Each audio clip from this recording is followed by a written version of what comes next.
1608 में टेलीस्कोप के आविष्कार से एस्ट्रोनॉमी के क्षेत्र में पूरी तरह से क्रांति आ गई। पूरी तरह से अंतरिक्ष को देखने का नजरिया बदल गया। गैलीलियो गैलीली ने अपने द्वारा बनाई गई एक टेलीस्कोप की मदद से पहली बार चांद और दूसरे सोलर बॉडीज का अध्ययन करना शुरू कर दिया। लेकिन इन्होंने दूरबीन का आविष्कार नहीं किया था, लेकिन जिस दूरबीन का उपयोग करते थे ये इन्होंने खुद बनाई थी। इसका आविष्कार किसने किया था और कैसे एक बच्चे की नादानी से एक बच्चे ने खेल खेल में इसका आविष्कार कर दिया था, ये हम आपको वीडियो में आगे बताने वाले हैं।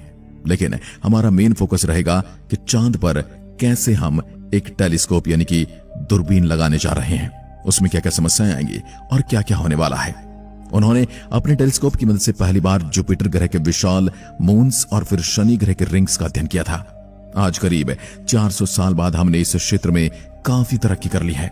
वर्तमान समय में हमारी धरती में कई विशाल ग्राउंड बेस्ड टेलीस्कोप और रेडियो टेलीस्कोप मौजूद हैं, जिनकी मदद से हम कई लाइट ईयर यानी कई प्रकाश वर्ष की दूरी पर मौजूद तारों का अध्ययन कर रहे हैं और उनके बारे में जानकारी इकट्ठा करने में सक्षम हो रहे हैं। अगर बात चांद पर टेलीस्कोप यानी दूरबीन की हो रही है तो थोड़ा दूरबीन का इतिहास भी जान लेते हैं। कैसे एक छोटे बच्चे ने खेल खेल में अंतरिक्ष की दुनिया को देखने का नजरिया बदल दिया। जिसके बाद बात करेंगे चांद पर कैसे बनाया जाएगा जमीन पर रखा जाने वाला एक विशाल टेलीस्कोप। दूरबीन, जिसे टेलीस्कोप के नाम से जाना जाता है, एक दूरदर्शी यंत्र है। जैसे इसका नाम है वैसा ही इसका काम भी है। मतलब कि दूरबीन का इस्तेमाल दूर की वस्तुओं को बड़ा और स्पष्ट देखने के लिए किया जाता है। दूरबीन के आविष्कार से पहले ऐसी कोई वस्तु नहीं थी जिससे इतनी दूर की वस्तुओं को देखा जा सके। लेकिन जब दूरबीन का आविष्कार हुआ तो लोगों को यह एक चमत्कार सा लगा। दूरबीन की मदद से ब्रह्मांड में स्थित ग्रहों को भी आसानी से पारदर्शी रूप में देखा जा सकता है और हम हमारे से कितनी भी दूर स्थित वस्तुओं को आसानी से बढ़ा करके स्पष्ट रूप में देख सकते हैं। दूरबीन यानी कि टेलीस्कोप में एक खास तरह के ऑप्टिकल लेंसेज लगे होते हैं, जिनकी मदद से हम दूर की चीजों को भी आसानी से देख सकते हैं। तो चलिए अब जानते हैं दूरबीन की खोज कैसे हुई थी। दूरबीन का आविष्कार 17वीं शताब्दी में हैंस लिपर्शी ने किया था, जो पेशे से एक आई ग्लास मेकर यानी एक चश्मा व्यापारी थे। हैंस लिपर्शी का जन्म 1570 में जर्मनी में हुआ था और इन्हें जॉन लिपर्सी के नाम से भी जाना जाता था। इन्होंने सबसे पहले टेलीस्कोप के आविष्कार का पेटेंट करवाया था। हैंस लिपर्शी की राष्ट्रीयता डच जर्मन थी। हैंस ने दूरबीन के आविष्कार के बाद नीदरलैंड की सरकार के लिए एक द्विनेत्रीय टेलीस्कोप का निर्माण किया था, जिसे हम आजकल नॉर्मल दूरबीन की तरह इस्तेमाल करते हैं। वही इन्होंने इस सरकार को गिफ्ट की थी। दूरबीन का आविष्कार एक संयोग के कारण हुआ था। असल में हैंस लिपर्सी का दूरबीन बनाने का कोई विचार नहीं था। वह पेशे से एक चश्मा व्यापारी था। एक बार हैंस लिपर्सी अपने बेटे को अपने साथ अपनी दुकान पर ले गए थे। उनके बेटे को चश्मों के साथ खेलना पसंद था, तो उन्होंने उसे अलग अलग रंग के कांच को अलग अलग करके रखने का काम सौंपा। इस दौरान उनका बेटा अलग अलग लेंस को एक साथ करके देखने लगा और उसको अचानक से सामने वाली गिरजाघर बिल्कुल अपने नजदीक और बड़ी नजर आई। तो यह घटना उसने अपने पिता को बताई। जब हैंस ने देखा तो वह काफी आश्चर्यचकित हो गया और उसके बाद उन्होंने दूरबीन बनाया और उसका पेटेंट अपने नाम करवा लिया। आपको बता दें, हैंस लिपर्शी के बनाए दूरबीन से किसी भी वस्तु को 2 से 3 गुना बढ़ा करके देखा जा सकता था। हैंस लिपर्शी ने अपने बनाए दूरबीन में 2 तरह के लेंस, उत्तल लेंस और अवतल लेंस का इस्तेमाल किया था और उन्होंने अपने इस दूरबीन का 25 सितंबर 1608 को अपने नाम पेटेंट करवा लिया था। अब वापस लौटते हैं चांद पर। चांद पर नासा बनाएगा सबसे विशालकाय रेडियो टेलीस्कोप। साथ ही हम ये भी जानेंगे आज की वीडियो में कि रेडियो एस्ट्रोनॉमी क्या होता है। What is radio astronomy and it's benefits.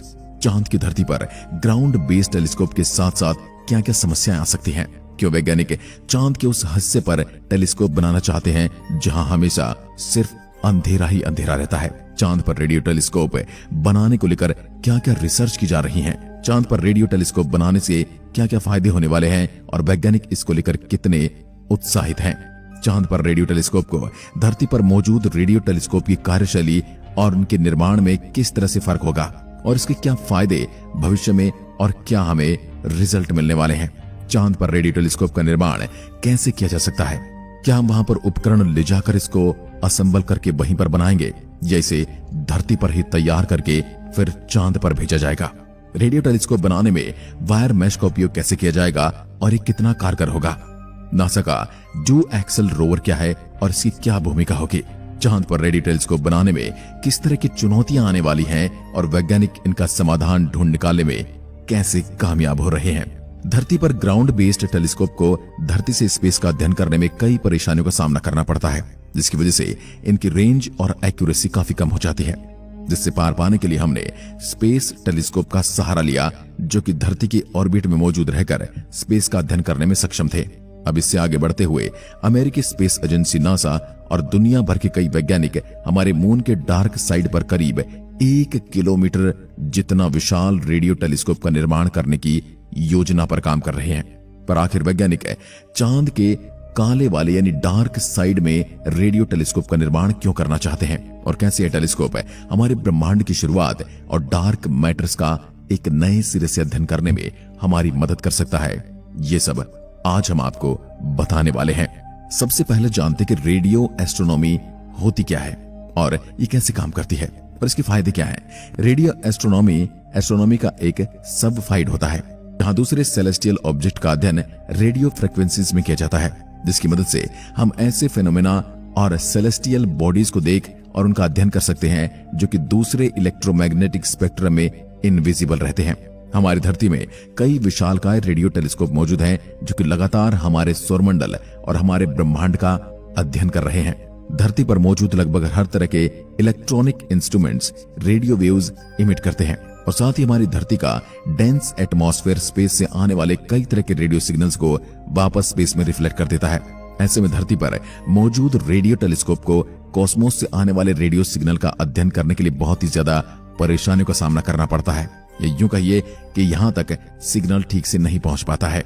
ऐसे में हमारे आकाशगंगा और दूर ब्रह्मांड से आने वाले रेडियो वेव्स का अच्छे से अध्ययन करने के लिए नासा के कुछ वैज्ञानिकों ने मून के डार्क साइड में एक विशाल रेडियो टेलीस्कोप बनाने का सुझाव दिया है, क्योंकि वहां पर कोई एटमॉस्फेयर नहीं है जो कि आने वाले सिग्नल को रिफ्लेक्ट करे। इसलिए वहां पर सिग्नल आसानी से प्राप्त होंगे और अध्ययन करने में बहुत ही ज्यादा आसानी होगी। दरअसल दोस्तों, हमारे मून पर किसी प्रकार का एटमॉस्फेयर मौजूद नहीं है और साथ ही साथ हमारी धरती से एक तरह की टाइटली लॉक्ड भी है, जिसकी वजह से इसका एक साइड हमेशा धरती की ओर तो दूसरा साइड हमेशा हमारी धरती के विपरीत दिशा में रहता है। ऐसे में मून का डार्क साइड पृथ्वी से आने वाले रेडियो इंटरफ्रेंसेस से दूर रहता है। इसी कारण इस जगह से हमारे आकाशगंगा और हमारे ब्रह्मांड से आने वाले रेडियो वेव्स का सटीक अध्ययन किया जा सकता है। ऐसे में नासा के कई वैज्ञानिकों ने मून के डार्क साइड में मौजूद क्रेटर पर विशालकाय रेडियो टेलीस्कोप स्थापित करने का सुझाव दिया है। इस पर रुचि दिखाते हुए हाल ही में NASA institute for advance concept यानी NIAC को इस तरह के विशाल काय रेडियो टेलीस्कोप को मून पर स्थापित करने के प्रोजेक्ट के फिजिबिलिटी का अध्ययन करने के लिए फंडिंग मिली है। इस फिजिबिलिटी स्टडी के दौरान वैज्ञानिक ये जानने की कोशिश करेंगे कि इस तरह के विशालकाय टेलीस्कोप को मून पर इंस्टॉल करने में कितना खर्च आ सकता है, इसे मून पर इंस्टॉल करना संभव है या नहीं, यह इंस्टॉल करने के बाद कितने सालों तक काम कर सकता है और इसके मेंटेनेंस में कितना खर्च आ सकता है। चांद पर प्रस्तावित इस रेडियो टेलीस्कोप को लूनार क्रेटर रेडियो टेलीस्कोप का नाम दिया गया है, जिसका मुख्य मकसद कॉस्मिक डार्क एजेस के बाद निकले लॉन्ग वेवलेंथ रेडियो वेव्स का अध्ययन करना होगा। बिग बैंग के तुरंत बाद हमारा यूनिवर्स कई डेंस गैसों से भरा हुआ था, इसमें हाइड्रोजन गैस सबसे ज्यादा प्रमुख है। इन गैसों के जरिए बाद में जाकर हमारे ब्रह्मांड के पहले फर्स्ट जनरेशन स्टार्स का निर्माण हुआ। ऐसे में हम इस पीरियड के दौरान निकले लॉन्ग वेवलेंथ रेडियो वेव्स का अध्ययन कर हमारे ब्रह्मांड में जन्मे शुरुआती तारों, हमारे ब्रह्मांड के जन्म और शायद डार्क मैटर के बारे में कई अहम जानकारियां जुटा सकते हैं। पर ब्रह्मांड के जन्म के समय निकले इन लॉन्ग रेडियो वेवलेंथ का अध्ययन करने के लिए हमें एक बेहद ही शक्तिशाली और सेंसिटिव रेडियो टेलीस्कोप की जरूरत होगी। ऐसे में वैज्ञानिक मून के डार्क साइड में मौजूद 3 किलोमीटर विशाल क्रेटर पर करीब 1 किलोमीटर विशाल रेडियो टेलीस्कोप का निर्माण करना चाहते हैं। कंपैरिजन के लिए हमारी धरती पर मौजूद सबसे विशालकाय radio telescope 500 metre aperture spherical telescope है, जो करीब 500 मीटर जितना लंबा है। वहीं एरेसीबे ऑब्जर्वेटरी धरती पर मौजूद दूसरा सबसे विशाल रेडियो टेलीस्कोप था, जो करीब 305 मीटर विशाल था। धरती पर मौजूद ये विशालकाय टेलीस्कोप कई हजारों रिफ्लेक्शन पैनल से बने हुए होते हैं, जो रेडियो वेव्स को केबल से लटके हुए इसके मेन रिसीवर की ओर भेजते हैं। पर इन विशालकाय आकार के बावजूद धरती पर मौजूद ये विशालकाय टेलीस्कोप भी 14 फीट से ऊपर वेवलेंथ का अध्ययन कर पाने में सक्षम नहीं है। इसलिए चांद पर इसे बनाने की मुहिम चल रही है। सामान्य तौर पर धरती पर मौजूद इन रेडियो टेलीस्कोप के निर्माण के लिए अलग अलग तरह के इंस्ट्रूमेंट्स और बेहद ही ज्यादा रॉ मटेरियल की जरूरत होती है। ऐसे में मून पर इस तरह के रेडियो टेलीस्कोप के निर्माण के लिए जरूरी हजारों रिफ्लेक्टिव पैनल्स और दूसरे रॉ मटेरियल को मून तक ट्रांसपोर्ट करना बेहद ही चुनौतीपूर्ण और महंगा साबित होने वाला है, जिसके लिए सैकड़ों लॉन्चेस की जरूरत होगी। यानी हमें सैकड़ों बार में अलग अलग इन चीजों को पहुंचाना होगा।